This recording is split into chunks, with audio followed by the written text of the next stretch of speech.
एक कैबिनेट मंत्री ते इल्जाम लगे ने।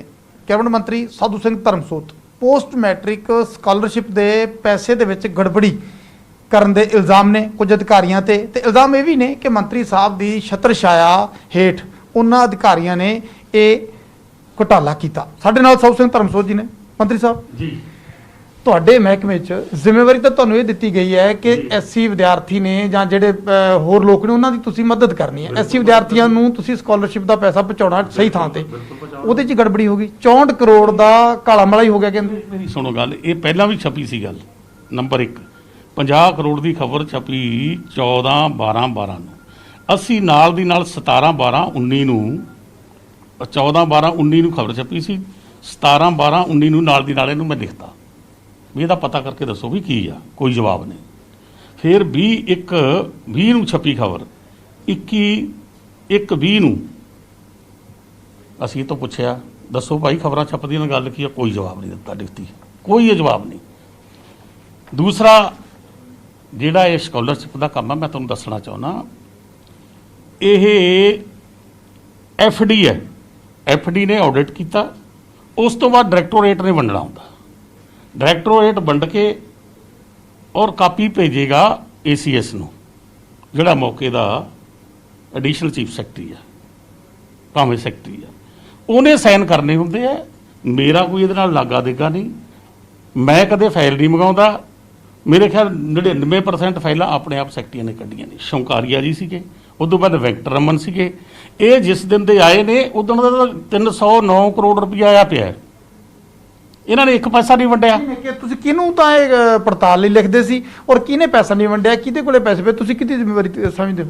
ਇਹਨੂੰ ਸੈਕਟਰੀ, ਜਿਹੜਾ ਸੈਕਟਰੀ ਆ ਨਾ ਮਹਿਕਮੇ ਦਾ, ਉਹਦੀ ਜ਼ਿੰਮੇਵਾਰੀ ਬਣਦੀ ਹੈ। ਉਹਨੇ ਅੱਗੇ ਦੇਖਣਾ, ਉਹਨੇ ਕੋਈ ਜਵਾਬ ਉਹਨੇ ਜਵਾਬ ਦੇਣਾ। ਇਹਨੇ ਕੋਈ ਜਵਾਬ ਨਹੀਂ ਦਿੱਤਾ। ਫਿਰ ਆਡਿਟ ਮੈਂ ਪਹਿਲਾਂ ਵੀ ਦੱਸਿਆ FD ਨੇ ਕੀਤਾ। ਜੋ ਕੋਈ ਗਲਤੀ ਆ ਜਾਂ ਹੋਰ ਹੈ FD ਜੋ ਕਰੇਗਾ ਆਡਿਟ ਕਰਕੇ ਉਹਦੇ ਪੈਸੇ ਦੇਣੇ। ਦੂਸਰਾ ਡਾਇਰੈਕਟੋਰੇਟ ਨੇ, ਡਿਪਟੀ ਡਾਇਰੈਕਟਰ ਨੇ, ਉਹਨਾਂ ਨੇ ਛਾਂਟੀ ਕਰਨੀ ਆ ਕਿਹਦੇ ਕਿੰਨੇ ਪੈਸੇ ਬਣਦੇ ਨੇ। ਉਦੋਂ ਬਾਅਦ ਸੈਕਟਰੀ ਕੋਲ ਫਾਈਲ ਜਾਂਦੀ ਆ, ਸੈਕਟਰੀ ਉਹ 'ਤੇ ਸਾਈਨ ਕਰਦਾ, ਫਿਰ ਰਿਲੀਜ਼ ਹੁੰਦੇ ਨੇ ਪੈਸੇ। ਮੰਤਰੀ ਸਾਹਿਬ ਜਿਹੜੀ ਰਿਪੋਰਟ ਬਣਾਈ ਗਈ ਹੈ ਐਡੀਸ਼ਨਲ ਚੀਫ ਸੈਕਟਰੀ ਦੇ ਵੱਲੋਂ, ਉਹਨਾਂ ਨੇ ਸਪਸ਼ਟ ਲਿਖਿਆ ਕਿ ਤੁਸੀਂ ਤਾਂ ਪੂਰਾ ਸਿਸਟਮ ਹੀ ਬਦਲ ਕੇ ਰੱਖਤਾ। ਕਹਿੰਦੇ ਪਹਿਲਾਂ ਜਿਹੜੀਆਂ ਫਾਈਲਾਂ ਕਲੀਅਰੈਂਸ ਵਾਸਤੇ ਜਾਂਦੀਆਂ ਸੀ ਡਾਇਰੈਕਟੋਰੇਟ ਕਰਦਾ ਸੀ, ਪਰ ਤੁਸੀਂ ਕਹਿੰਦੇ ਕਿ ਸਿਸਟਮ ਬਦਲ ਦਿੱਤਾ। ਤੁਹਾਡੇ ਡਿਪਟੀ ਡਾਇਰੈਕਟਰ ਜਿਹੜੇ ਫਾਈਲਾਂ ਕਲੀਅਰ ਕਰਦਾ ਉਹ ਔਰ ਸਿੱਧੇ ਸਾਈਨ ਤੁਹਾਡੇ ਹੁੰਦੇ ਆ, ਸਿੱਧੀਆਂ ਫਾਈਲਾਂ ਤੁਹਾਡੇ ਕੋਲੇ ਆਉਣ ਲੱਗ ਗਈਆਂ। ਕਹਿੰਦੇ ਪੂਰਾ ਸਿਸਟਮ ਹੀ ਬਦਲਤਾ। ਇੱਕ ਫਾਈਲ ਵੀ ਜੋ ਕਹਿੰਦੇ ਨਾ ਮੇਰੇ ਸਾਈਨ ਹੋਣ ਸਿੱਧੇ ਬੁਲਾ ਕੇ, ਤਾਂ ਜੋ ਸਜ਼ਾ ਮਿਲੇਗੀ ਮੈਂ ਦੇਖੂੰਗਾ। ਇੱਕ ਫਾਈਲ ਸਾਬਤ ਕਰ ਦੇਣ। ਮੈਂ ਤਾਂ ਯਾਰ ਸੈਕਟਰੀ ਨੂੰ ਨਹੀਂ ਕਹਿੰਦਾ ਚਲੋ ਵੰਡ ਦਿਓ ਯਾਰ, ਲੋਕਾਂ ਦੇ ਪੈਸੇ ਦੇਣੇ ਸਾਰੇ ਲੋਕਾਂ ਨੂੰ ਜਵਾਬ ਦੇ ਆ। ਜਿੰਨਾ ਪੈਸਾ ਆਇਆ ਉਹਨੂੰ ਵੰਡ ਦਿਓ। ਮੈਂ ਫਾਈਲ ਮੰਗਾ ਕੇ ਕੀ ਕਰਨੀ ਹੈ? ਕਹਿੰਦੇ ਤੁਹਾਡੇ ਚਹੇਤੇ ਨੇ, ਤੁਹਾਡੇ ਖਾਸਮ ਖਾਸ ਅਫਸਰ ਰਹੇ ਨੇ ਅਧਿਕਾਰੀ। ਪਹਿਲਾਂ ਜਦੋਂ ਤੁਸੀਂ ਜਿਹੜੇ ਪਹਿਲੇ ਗਿੱਲ ਰਿਟਾਇਰ ਹੋਏ ਤਾਂ ਉਸ ਤੋਂ ਬਾਅਦ ਤੁਸੀਂ ਪਰਮਿੰਦਰ ਗਿੱਲ ਹੋਰਾਂ ਨੂੰ ਜਿਹੜਾ ਹੈਗਾ 3/5/2019 ਨੂੰ ਤੁਸੀਂ ਜਦੋਂ ਉਹਨਾਂ ਨੂੰ ਇਹ ਸਕੀਮ ਉਹਨਾਂ ਦੇ ਹਵਾਲੇ ਕੀਤੀ ਤਾਂ ਉਸ ਤੋਂ ਬਾਅਦ ਸਿਸਟਮ ਪੂਰਾ ਚੇਂਜ ਹੋ ਗਿਆ। ਅਚਾਨਕ ਕੀ ਜ਼ਰੂਰਤ ਪੈ ਗਈ ਕਿ ਇਹ ਡਾਇਰੈਕਟੋਰੇਟ ਤੋਂ ਜਿਹੜੀਆਂ ਫਾਈਲਾਂ ਸਿੱਧੀਆਂ ਆਪਦੇ ਕੋਲੇ ਮੰਗਾਉਣ ਲੱਗ ਗਏ? ਬਿਲਕੁਲ ਮੈਂ ਨਹੀਂ ਕੋਈ ਮੰਗਾਈ ਫਾਈਲ। ਜਦੋਂ ਜਸਵਿੰਦਰ ਗਿੱਲ ਰਿਟਾਇਰ ਹੋ ਗਿਆ, ਇਹ ਤਾਂ ਆਪਣੇ ਆਪ ਸੀ। ਆਹ ਜਿਹੜਾ ਮੁੰਡਾ ਕੀ ਆ ਗਿੱਲੇ ਦਾ ਨਾਮ, ਪਰਮਿੰਦਰ ਗਿੱਲ, ਉਹ ਵੀ ਡਿਪਟੀ ਡਾਇਰੈਕਟਰ ਸੀ, ਇਹ ਵੀ ਰਿਟਾਇਰ ਹੋ ਗਿਆ, ਇਹ ਸੀਟ ਤੇ ਆ ਗਿਆ। ਔਰ ਤਕਰੀਬਨ 90% ਤਾਂ ਕੰਮ ਜਸਵਿੰਦਰ ਗਿੱਲ ਦੇ ਗਿਆ।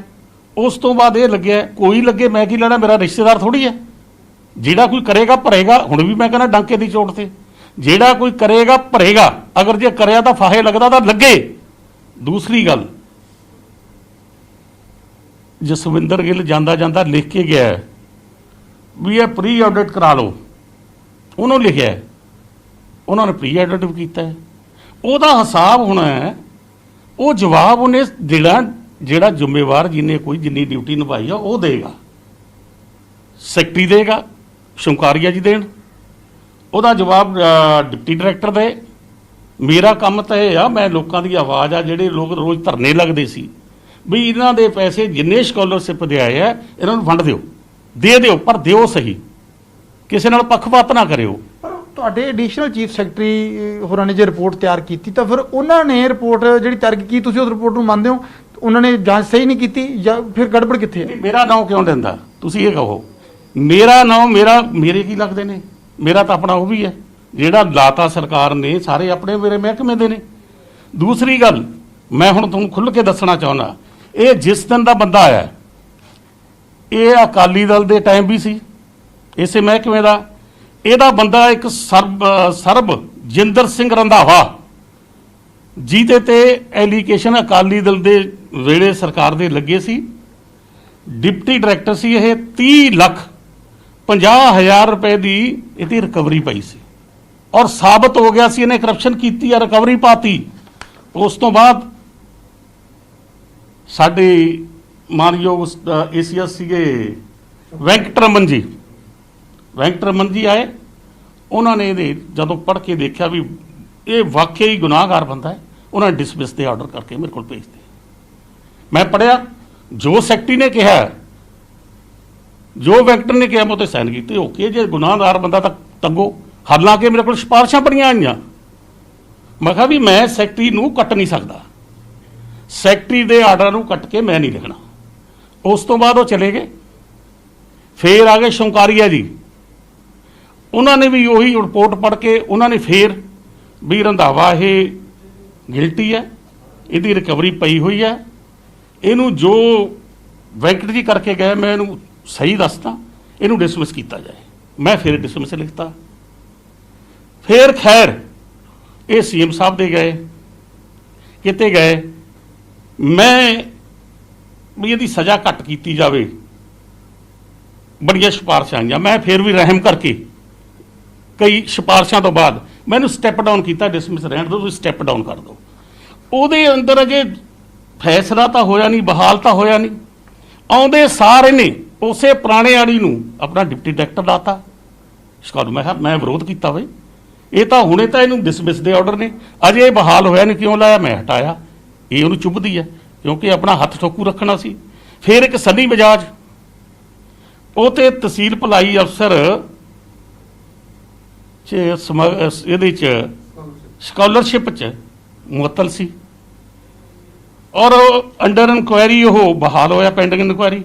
ਆਉਂਦੇ ਸਾਰ ਉਹਨੇ ਸਕਾਲਰਸ਼ਿਪ ਦੀ ਸੀਟ ਤੇ ਫਿਰ ਬਿਠਾਤਾ। ਮੈਂ ਉਹਦਾ ਵਿਰੋਧ ਕੀਤਾ ਵੀ ਜਿਹੜੇ ਬੰਦੇ ਪਹਿਲਾਂ ਹੇਰਾਫੇਰੀ ਕਰ ਚੁੱਕੇ ਨੇ, ਜਿਹਨਾਂ ਦਾ ਦਾਗ ਲੱਗਿਆ, ਮੈਂ ਨਹੀਂ ਲੱਗਣਾ, ਕੋਈ ਹੋਰ ਬੰਦਾ ਲਾ ਲਓ। ਫਿਰ 1,70,00,000 ਰੁਪਈਆ ਸਰਬ ਹਿੰਦ ਹਿਤਕਾਰੀ ਵਿਦਿਆ ਮੰਦਰ ਟਰਸਟ NGO ਹੈ ਚੰਡੀਗੜ੍ਹ ਦੀ, 1,70,00,000 ਰੁਪਈਆ ਉਹਨਾਂ ਨੂੰ ਗ੍ਰਾਂਟ ਪਾਤੀ।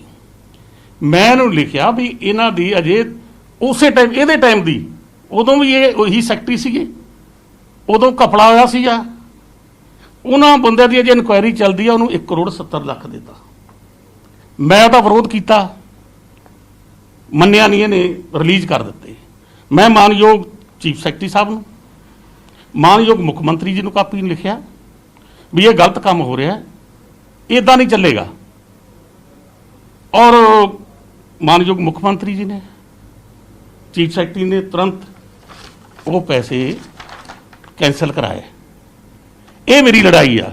ਜੇ ਤਾਂ ਭਾਈ ਮੈਂ ਦੁਕਾਨ ਖਲਵਾ ਦਾਂ ਫਿਰ ਤਾਂ ਠੀਕ ਹੈ, ਜੇ ਮੈਂ ਦੁਕਾਨ ਨਹੀਂ ਖਲਵਾਉਂਦਾ ਤਾਂ ਮੈਂ ਦੁਸ਼ਮਣ। ਤੁਹਾਡਾ ਮਤਲਬ ਹੈ ਕਿ ਜਿਹੜੇ ਐਡੀਸ਼ਨਲ ਚੀਫ ਸੈਕਟਰੀ ਕਿਰਪਾ ਸ਼ੰਕਰ ਸਰੋਜ ਨੇ, ਹਾਂ, ਉਹ ਸਿੱਧੇ ਤੌਰ ਤੇ ਉਹਨਾਂ ਦੀ ਤੁਹਾਡੇ ਨਾਲ ਅਣਫਸ ਹੈ। ਹਾਂ, ਮੇਰੇ ਨਾਲ ਮੈਂ ਕੱਲਾ ਪੁਆਇੰਟ ਦੱਸਿਆ। ਮੈਂ 1,70,00,000 ਬੇਈਮਾਨਾਂ ਨੂੰ ਦੇ ਦੇਵਾਂ, ਠੀਕ ਹੈ।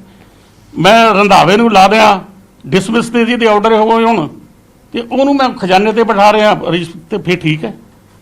ਤੇ ਮੈਂ ਉਹਨੂੰ ਮੁੰਡੇ ਨੂੰ ਲਾ ਦਿਆਂ ਜਿਹੜਾ ਬਹਾਲ ਹੋਇਆ ਸੀ, ਕੀ ਨਾ ਉਹਦਾ, ਸੰਨੀ ਬਜਾਜ, ਭਲਾਈ ਅਫਸਰ ਸੀ, ਉਹ ਤੇ ਇਲਜ਼ਾਮ ਲੱਗੇ, ਪੈਂਡਿੰਗ ਇਨਕੁਆਇਰੀ ਬਾਅਦ ਉਹਨੂੰ ਚੱਕ ਕੇ ਫੇਰ ਉੱਥੇ ਖੀਰ ਤੇ ਬਿਠਾ ਦਾਂ ਮੈਂ।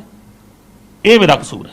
ਪਰ ਮੰਤਰੀ ਸਾਹਿਬ, ਕਿਉਂ ਜਿਹੜੇ ਬੰਦੇ ਤੁਸੀਂ ਨਾਮ ਲੈਣੇ, ਤੁਸੀਂ ਕਹਿੰਦੇ ਸਿਰੇ ਦੇ ਕਰਪਟ ਨੇ, ਤੇ ਤੁਸੀਂ ਕਹਿੰਦੇ ਹੋ ਕਿ ਉਹਨਾਂ ਦੇ ਚਹੇਤੇ ਨੇ, ਉਹਨਾਂ ਦੇ ਚਹੇਤੇ ਫਿਰ ਕਿਵੇਂ ਹੋ ਗਏ? ਉਹ ਤਾਂ ਸਗੋਂ ਦੀ ਘਟਾਲੇ ਦੇ ਖਿਲਾਫ ਜਾਂਚ ਕਰ ਰਹੇ ਨੇ। ਨਹੀਂ ਕਰ ਰਹੇ ਨੇ, ਪਹਿਲਾਂ ਉਹਦਾ ਜਵਾਬ ਦੇਵੇ ਕਿਉਂ ਲਾਏ ਨੇ। ਜਦੋਂ ਮੈਂ ਕਿਹਾ ਨਹੀਂ ਲੱਗਣੇ, ਕਿਉਂ ਲਾਏ? ਮੈਂ ਹਟਾਏ, ਇਹ ਲਾਉਂਦਾ। ਪੁਰਾਣੇ ਆੜੀ ਅਕਾਲੀ ਦਲ ਦੇ ਟਾਈਮ ਦੇ ਇਹਦੇ ਯਾਰ ਨੇ ਇਕੱਠੇ, ਪਤਾ ਨਹੀਂ ਕੀ ਕਰਦੇ ਨੇ, ਕੀ ਇਹਨਾਂ ਦੀ ਰਿਸ਼ਤੇਦਾਰੀ ਹੈ, ਕੀ ਇਹਨਾਂ ਦਾ ਮਤਲਬ ਆ।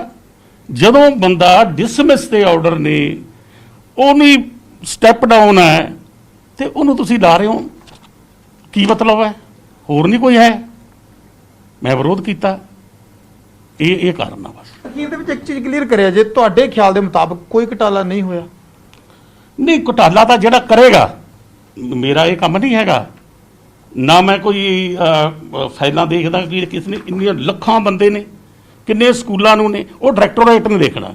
ਡਾਇਰੈਕਟੋਰੇਟ ਸਹੀ ਕੰਮ ਕਰੇਗਾ ਤਾਂ ਉਹ ਸੋਨਾ ਹੈ, ਗਲਤ ਕਰੇਗਾ ਜੋ ਕਰੇਗਾ ਸੋ ਭਰੇਗਾ। ਕਬੀਰਾ ਤੇਰੀ ਚੌਂਪੜੀ ਗਲ ਕੱਟੀਆਂ ਕੇ ਪਾਸ, ਜੋ ਕਰਨਗੇ ਸੋ ਭਰਨਗੇ, ਤੂੰ ਕਿਉਂ ਰਹੇ ਉਦਾਸ। ਮੈਨੂੰ ਕੋਈ ਫਿਕਰ ਨਹੀਂ ਹੈ। ਅਕਾਲੀ ਦਲ ਕਹਿੰਦਾ ਜੀ, ਪਵਨ ਕੁਮਾਰ ਟੀਨੂ ਅੱਜ ਕਹਿ ਰਹੇ ਨੇ, ਉਹ ਕਹਿੰਦੇ ਜੀ ਮੈਂ ਪਿਛਲੇ ਵਿਧਾਨ ਸਭਾ ਸੈਸ਼ਨ 'ਚ ਵੀ ਰੌਲਾ ਪਾਇਆ ਸੀਗਾ ਵੀ ਪੈਸੇ 'ਚ ਗੜਬੜੀ ਹੋ ਰਹੀ ਹੈ, ਜਿੱਥੇ ਦੇਣੇ ਨਹੀਂ ਦਿੱਤੇ ਜਾ ਰਹੇ। ਮੈਂ ਅੱਜ ਵੀ ਕਹਿੰਦਾ ਮੇਰਾ ਕੋਈ ਲੈਣ ਦੇਣ ਨਹੀਂ। ਜਿਹਨੇ ਕੋਈ ਗਲਤ ਵੰਡਿਆ ਹੋ ਉਹ ਆਪੇ ਠੋਕਿਆ ਜਾਏਗਾ। ਮਾਨਯੋਗ ਮੁੱਖ ਮੰਤਰੀ ਜੀ ਦੁੱਧ ਦਾ ਦੁੱਧ, ਪਾਣੀ ਦਾ ਪਾਣੀ ਆਪੇ ਕਰ ਦੇਣਗੇ। ਹੁਣ ਜਿਹੜੀ ਰਿਪੋਰਟ ਚਲੀ ਗਈ ਹੈ ਚੀਫ ਸੈਕਟਰੀ ਕੋਲੇ, ਇਹਦੇ 'ਚ ਹੁਣ ਤੁਸੀਂ ਅੱਗੇ ਕੀ ਕਰੋਗੇ? ਸਫਾਈ ਦਿਓਗੇ ਜਾਂ ਮੁੱਖ ਮੰਤਰੀ ਨੂੰ ਮਿਲੋਗੇ ਜਾਂ ਚੀਫ ਸੈਕਟਰੀ ਨਾਲ ਗੱਲ ਕਰੋਗੇ? ਮੇਰੀ ਗੱਲ ਸੁਣੋ, ਮੈਂ ਕਿਸੇ ਨੂੰ ਨਹੀਂ ਮਿਲਣਾ। ਮਾਨਯੋਗ ਮੁੱਖ ਮੰਤਰੀ ਆਪ ਜਾਣਦੇ ਨੇ, ਆਪ ਰਿਪੋਰਟ ਦੇਖਣਗੇ, ਮੈਨੂੰ ਬੁਲਾਉਣਗੇ, ਮੈਂ ਜਾਊਂਗਾ। ਜਿਹੜਾ ਆਪਾਂ ਬੋਲ ਰਹੇ ਹਾਂ ਚਲੇ ਜਾਣਾ ਸੀਐਮ ਸਾਹਿਬ ਕੋਲ, ਤੇ ਮੈਂ ਸੀਐਮ ਸਾਹਿਬ ਤੇ ਬਲੀਵ ਕਰਦਾ। ਪੰਜਾਬ ਦੇ ਰਾਖੇ ਨੇ ਉਹ। ਅਗਰ ਮੈਂ ਗਲਤ ਹਾਂ ਤਾਂ ਮੇਰੇ ਖਿਲਾਫ ਹੋ ਜਾਏਗੀ। ਦੁੱਧ ਦਾ ਦੁੱਧ, ਪਾਣੀ ਦਾ ਪਾਣੀ ਉਹ ਕਰਨਗੇ। ਤਾਂ ਸਾਧੂ ਸਿੰਘ ਧਰਮਸੋਤ ਆਪਣੇ ਤੇ ਲੱਗੇ ਸਾਰੇ ਇਲਜ਼ਾਮਾਂ ਤੇ ਸਫਾਈ ਦੇ ਰਹੇ ਨੇ। ਕਹਿੰਦੇ ਨੇ ਕਿ ਇਹ ਸਿੱਧੇ ਤੌਰ ਤੇ ਇੱਕ ਨਿੱਜੀ ਅੜਫਸ ਹੈ। ਜਿਹੜੇ ਅਫਸਰ ਨੇ ਇਹ ਰਿਪੋਰਟ ਤਿਆਰ ਕੀਤੀ ਹੈ, ਕਹਿੰਦੇ ਨੇ ਕਿ ਉਹਨਾਂ ਦੇ ਕੁਝ ਖਾਸ ਅਫਸਰਾਂ ਦੀ ਮੈਂ ਪੋਸਟਿੰਗ ਨਹੀਂ ਹੋਣ ਦਿੱਤੀ ਜਿੱਥੇ ਉਹ ਚਾਹੁੰਦੇ ਸੀ, ਉਹਦੇ ਵਿੱਚ ਇਹਨਾਂ ਨੇ ਰੁਕਾਵਟ ਪੈਦਾ ਕੀਤੀ। ਔਰ ਅਜਿਹੇ ਕਾਰਨਾਂ 'ਚ ਉਸ ਅਫਸਰ ਦੇ ਨਾਲ ਮੰਤਰੀ ਸਾਹਿਬ ਕਹਿੰਦੇ ਨੇ ਕਿ ਮੇਰੀ ਹੁਣ ਨਿੱਜੀ ਅੜਫਸ ਹੋਈ, ਔਰ ਇਹੀ ਕਾਰਨ ਹੈ ਕਿ ਇਹ ਪੂਰੀ ਰਿਪੋਰਟ ਹੈ ਜਿਹੜੀ ਉਹ ਇਸ ਤਰੀਕੇ ਦੇ ਨਾਲ ਬਣਾਈ ਗਈ ਹੈ ਕਿ ਸਿੱਧੇ ਇਲਜ਼ਾਮ ਮੰਤਰੀ ਤੱਕ ਪਹੁੰਚੇ ਨੇ। ਫਿਲਹਾਲ ਮੁੱਖ ਮੰਤਰੀ ਕੈਪਟਨ ਅਮਰਿੰਦਰ ਸਿੰਘ ਤੇ ਭਰੋਸਾ ਜਤਾ ਰਹੇ ਨੇ ਕਿ ਜੋ ਸੱਚ ਹੈ ਉਹ ਸਾਹਮਣੇ ਆਵੇਗਾ, ਔਰ ਅਗਰ ਕਹਿੰਦੇ ਨੇ ਕਿ ਮੈਂ ਦੋਸ਼ੀ ਹਾਂ ਤਾਂ ਸਜ਼ਾ ਭੁਗਤਣ ਦੇ ਲਈ ਤਿਆਰ ਹਾਂ, ਪਰ ਸੱਚ ਸਾਹਮਣੇ ਆਉਣਾ ਚਾਹੀਦਾ। ਕੈਮਰਾਮੈਨ ਸੁਖਜਿੰਦਰ ਦੇ ਨਾਲ ਨਪਿੰਦਰ ਸਿੰਘ ਬਰਾ, ਨਿਊਜ਼ 18 ਚੰਡੀਗੜ੍ਹ।